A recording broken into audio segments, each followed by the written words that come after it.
our honorable delegate head of the delegation from Kenya, Honorable Farah Maalim, will be able to enlighten us about Kenya. We've heard the case study from the US, we've heard 2 case studies from Pakistan, and now from the African continent.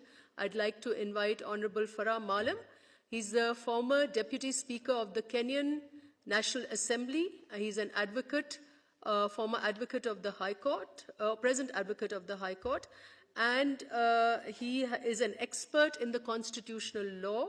He has specialized in federalism and devolution, and he also oversaw the creation of the Kenyan Constitution 2010, which was a very important point in their constitutional history. I remember, Honorable Farah Maalim, I came to your country in 2010. That was the time you had made constitutional changes, and that led to devolved government. So although Kenya is a unitary state, we would like to hear from him how they have devolved power and authority in the lower tiers of government. Thank you very much. Thank you.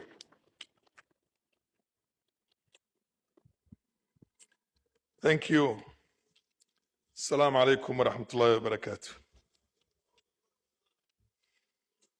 أعوذ بالله من الشيطان الرجيم. بسم الله الرحمن الرحيم. إن الذين قالوا ربنا الله ثم استقاموا تتنزل عليهم الملائكة ألا تخافوا ولا تحزنوا وابشروا بالجنة التي كنتم توعدون نحن أولياؤكم في الحياة الدنيا وفي الآخرة ولكم فيها ما تشتهي أنفسكم ولكم فيها ما تدعون نزلا من غفور رحيم ومن أحسن قولا ممن دعا إلى الله وعمل صالحا وقال إنني من المسلمين ولا تستوي الحسنة ولا السيئة ادفع بالتي هي أحسن فإذا الذي بينك وبينه العداوة كأنه ولي حميم وما يلقاها إلا الذين صبروا وما يلقاها إلا ذو حظ عظيم صدق الله العلي العظيم. For those of you who know the religion, I have recited this ayah. For you who know the translation, to ponder over it, and those of you who do not know the translation, to ask the ulama. And this is my advice to my brothers and sisters in Pakistan. Now, let me go to the reason why I'm here. Federalism is basically devolving resources and decisions to the grassroots. The idea is that the center cannot be fully trusted because the center is managed by the majority.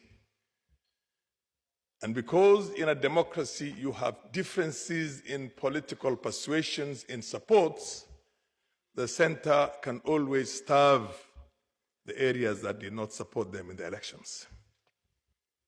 And because of that, there has to be a certain amount of resources that is devolved from the center or is raised in the periphery that is going to be used by the people in the periphery without any due regard to whether they supported the center or the leadership in the center or not in the first place. That way, you have that kind of a stability.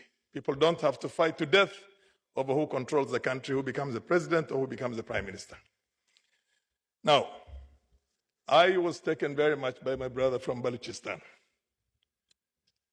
I'll give you a small narration about my own life history. As a young man, 15 years old, attending a national school not far from Nairobi, coming from the northeast which borders Somalia, that's when the Pakistan, East and West Pakistan split up, and the Pakistani General Niazi surrendered to Manekshaw in the war when India committed its own forces there. At that time, most of our teachers